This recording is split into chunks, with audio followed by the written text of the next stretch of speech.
கண்ணகி நகர் கார்த்திகா கடந்த 2 நாட்களாக சமூக வலைதளங்கள், செய்தித்தாள்கள், செய்தி ஊடகங்களில் அதிகமாக பேசப்படுகிற பெயர் கண்ணகி நகர் கார்த்திகா. பஹ்ரைன் நாட்டில் ஏஷியன் யூத் கேம்ஸ் நடைபெற்றது. அதில் இந்திய கபடி மகளிர் அணி தங்கப்பதக்கம் வென்றிருக்காங்க. அந்த அணியில் இந்திய அணியினுடைய துணை கேப்டனாக செயல்பட்டவர் தான் கண்ணகி நகர் கார்த்திகா. துணை கேப்டனாக செயல்பட்டது மட்டும் இல்லாமல் அந்த இறுதிப் போட்டியில் தங்கம் வெல்வதற்கான முக்கியமாக ஒரு வீராங்கனையாக செயல்பட்டிருக்கிறார். முக்கியமான ரைடுகளை போய் பாயிண்ட்ஸையும் பெற்றுக் கொடுத்து இருக்கிறார். அந்த போட்டியில் தங்கம் வென்று அவங்க தமிழ்நாடு, சென்னை திரும்பிட்டாங்க. உற்சாக வரவேற்பு அவங்களுக்கு அளிக்கப்பட்டது. தமிழ்நாடு அரசின் சார்பில் 25 லட்சம் ரூபாய் அவங்களுக்கு கொடுக்கப்பட்டிருக்கு. இந்த காணொலியில் யார் இந்த கண்ணகி நகர் கார்த்திகா அப்படின்றது தான் நம்ம பார்க்க போகிறோம்.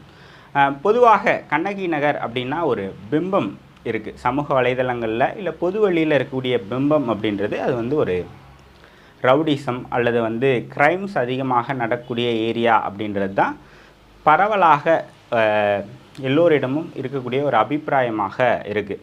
ஆனால் பொதுவாக பார்த்தீங்க அப்படின்னா ஒரு குற்ற சம்பவம் நடப்பதற்கு பல்வேறு காரணிகள் காரணமாக இருக்கும். அதுக்கு அவங்களுடைய பேராசை காரணமாக இருக்கலாம், அவங்களுடைய வறுமை காரணமாக இருக்கலாம். இந்த மாதிரி அதற்கான காரணிகளை நம்ம அடுக்கிக்கிட்டே போகலாம். இந்த ஒரு சமூகத்தில் பிறந்ததாலேயே அவங்க குற்றவாளி, இந்த சமூகத்தில் பிறந்ததாலேயே அவங்க நல்லவங்க அப்படின்னு நம்ம சொல்லிட முடியாது. எல்லா தரப்புலையுமே எல்லா விதமான மக்களுமே இருக்கிறாங்க. எல்லா விதத்துலையும் படித்தவர்களும் இருக்கிறாங்க, படித்ததுலேயே கெட்டவர்களாகவும் நிறைய பேர் இருக்கிறாங்க. அதனால் ஒரு குறிப்பிட்ட இடத்துலேருந்து வருவதாலேயே அவங்க கெட்டவங்க அப்படின்னு நம்ம சொல்லிட முடியாது.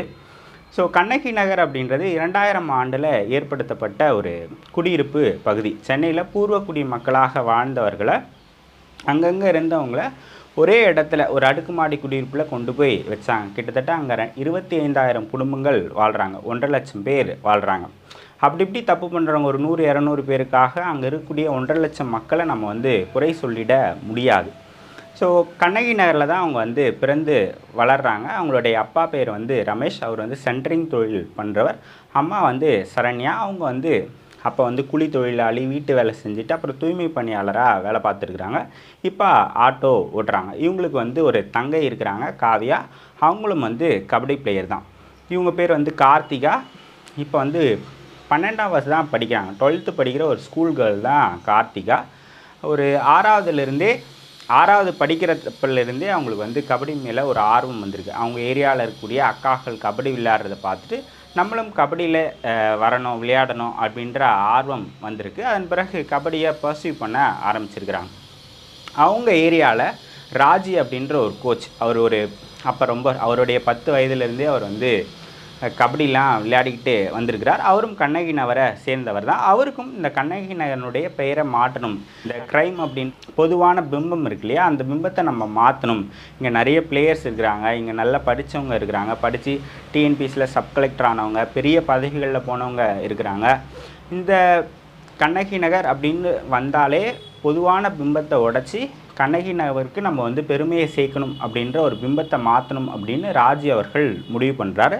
அதன் பிறகு கண்ணகி நகரில், சென்னையில் மற்ற ஏரியாக்களில் நிறைய பெண்கள் அணி இருக்குது கபடியில், நம்ம கண்ணகி நகரில் ஒரு டீமை உருவாக்கணும் அப்படின்ட்டு அவர் முயற்சி பண்ணுறாரு. அதன் பிறகு கண்ணகி நகரில் இருக்கக்கூடிய ஹையர் செகண்டரி ஸ்கூலில் போய் பெண்களெல்லாம் சூஸ் பண்ணுறாரு. அப்படி வந்தவங்க தான் கண்ணகி நகர் கார்த்திகா. அதன் பிறகு அவங்களுடைய 8வது வயதிலிருந்து அந்த கண்ணகி நகர் டீமில் விளையாடுறாங்க. அதன் பிறகு அவங்க படிப்படியாக டெக்னிக்ஸ் அதெல்லாம் கற்றுக்கிட்டு ஒவ்வொரு படியாக மாறுறாங்க. ஃபஸ்ட்டு அவங்க ஸ்கூல் லெவலில் விளையாண்டாங்க, அப்புறம் கண்ணகி நகர் டீமில் விளையாண்டாங்க, அப்புறம் தமிழ்நாடுக்கு வந்தாங்க. இப்போ இந்திய அளவில் இந்திய அணியில் அவங்க இடம்பெற்றாங்க. அவங்களுடைய பலதரப்பட்ட காணொலிகளை, அவங்க பேசின விஷயங்களெல்லாம் பார்க்கும்போது அவங்க ஒரு மெச்சூர்டு பர்சனாக தெரியுறாங்க. இப்போ 12வது தான் படிக்கிறாங்க, 17 வயசு தான். ஒரு 6 ஆண்டுகளாக அவங்க கபடி விளையாடிட்டு இருக்காங்க. ஆனாலும் கூட ஒரு நல்ல மெச்சூரிட்டி அவங்கக்கிட்ட இருக்குது, ஒரு காம்னஸ் இருக்குது அப்படின்னு சொல்லலாம். அவங்க விளையாட்டில் ரிசல்ட்டை பற்றி கவனிக்காமல் தன்னுடைய ப்ராசஸில் அதிகமான கவனம் செலுத்துகிறாங்க. அது அவங்களுடைய ஒரு வெற்றிக்கு காரணமாக இருக்கலாம். இன்னொரு அவங்களுடைய வெற்றிக்கு காரணமாக நான் பார்ப்பது, அந்த பொண்ணு, அந்த கோச் 2 பேருமே தான் விளையாடணும் கபடி, தான் வெற்றி பெறணும், தான் வாழ்க்கையில் முன்னேறணும் அப்படின்றத நினைக்காம தன்னுடைய நான் பிறந்த கண்ணகி நகரை பெருமை சேர்க்கணும், கண்ணகி நகருக்கு இருக்கிற பிம்பத்தை நான் மாற்றி அமைக்கணும், கண்ணகி நகர்னால் கபடி அப்படின்றத நான் கொண்டு வரணும் அப்படின்னு அவங்க முயற்சி பண்ணது ஒரு மிக முக்கியமான காரணம் அவங்களுடைய வெற்றியில் அப்படின்னு நான் நினைக்கிறேன். அதே போல் அவங்களுடைய அம்மா சின்ன வயசுலேருந்தே அவங்க ரொம்ப கஷ்டப்பட்டு வளர்ந்தாலும் கூட தன் பெண்ணுக்கு கபடியில் ஆசை இருக்குது அப்படின்றத தெரிஞ்சுக்கிட்டு அவங்க கபடி விளையாடுறதுக்கு ஹெல்ப் பண்ணியிருக்கிறாங்க. அதற்கான செலவுகளை பார்த்துருக்குறாங்க. அவங்களுக்கு வந்து ஊக்கத்தையும் கொடுத்துருக்குறாங்க. காலையில் ஒரு 3:30 மணி நேரம், ஸ்கூல் விட்டு வந்து ஒரு 3:30 மணி நேரம் ப்ராக்டிஸ் பண்ணுறது அப்படின்றது ரொம்பவே ஒரு கடினமான ஜாப். ஒரு 6 ஆண்டுகளாக அதை அவங்க பண்ணுறாங்க அப்படின்னா ஃபேமிலியினுடைய சப்போர்ட்டும் ரொம்ப முக்கியம், மென்டல் சப்போர்ட்டும் முக்கியம்.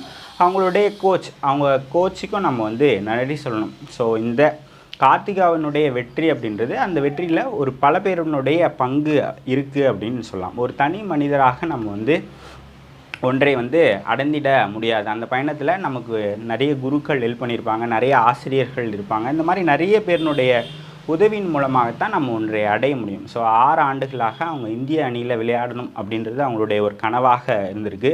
அதை அவங்க கோச் சொல்லும்போது நீ அதை விஷுவலைஸ் பண்ணும்போது நீ வெற்றி அடையலாம் அப்படின்னு சொல்லியிருப்பாங்க. ஸோ அவங்க செஞ்ச விஷுவலைசேஷன் அவங்களுக்கு இப்போ வந்து ஒரு வெற்றியை தேடி தந்திருக்கு அப்படின்னு நான் சொல்லலாம்.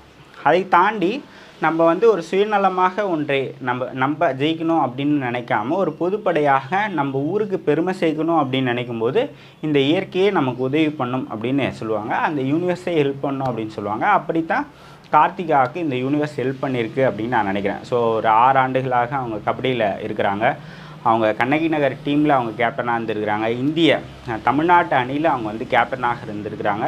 இப்போ இந்த ஏஷியன் யூத் கேம்ஸில் அவங்க வந்து இந்தியாவுக்கு துணை கேப்டனாக இருந்திருக்கிறாங்க. அதுபோல் அவங்க தங்கம் வெற்றி பெற்றிருக்கிறாங்க, சில்வர்ஸ் 2 வாட்டி அடிச்சிருக்கிறாங்க, 6 முறை இது வரைக்கும் நேஷ்னல்ஸில் விளையாடிருக்கிறாங்க. ஸோ ஒரு 17 வயசு தான், ஆனால் ரொம்ப மெச்சூர்டாக அவங்க வந்து பேசுகிறாங்க. அவங்களுக்கு தான் வெற்றி பெறணும் அப்படின்றதையும் தாண்டி இந்த கண்ணகி நகரனுடைய பிம்பத்தை நான் மாற்றி அமைக்கணும் அப்படின்றத ரொம்ப தெளிவாக இருக்கிறாங்க கார்த்திகா. ஸோ அந்த ஒரு தாட் ப்ராசஸ் இருக்கு இல்லையா, அது ரொம்ப மெச்சூர்டு பர்சனாக அவங்கள வந்து காட்டுது. ஆங்கிலம் நல்லா சூப்பராக பேசுகிறாங்க, ரொம்ப நல்ல மெச்சூர்டாக அவங்க வந்து இருக்கிறாங்க. இப்போ இந்த காணொலிக்காக அவங்கள பற்றி தேடிட்டு இருக்கும்போது அவங்க பேசின ஒரு 5 நிமிட காணொலி யூடியூப்பில் வந்து பார்த்தேன்.